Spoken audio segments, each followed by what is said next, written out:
Yung in a ano, figurative way. Okay. So, di ko lang rin ma-achieve yung mga goals ko. Ganyan. So, until meron ako nabasang isang quote. Okay, nabasa ko 'tong quote na 'to sa isang libro.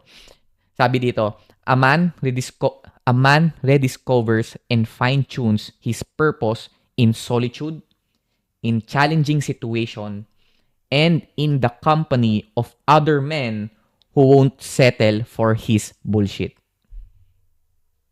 So, nung nabasa ko yung quote na yon, na-realize ko na wala akong mga taong nakapaligid sa akin that will challenge me.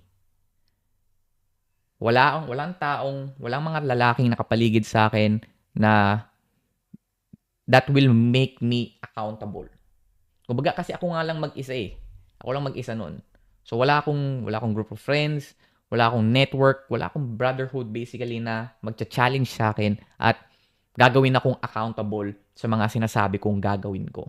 So for the longest time, I was doing everything alone sa masculine improvement journey ko. Kumbaga ang kasama ko lang palagi yung thoughts ko. Yan, wala akong ibang kasama.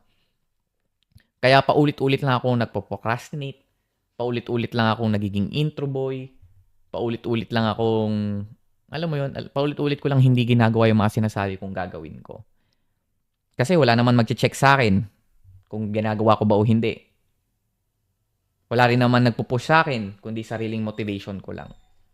So ang ginawa ko dahil nung nabasa ko yung quote na yun, naghanap ako ng mga lalaki na may same goal sa akin. Nakipag-network ako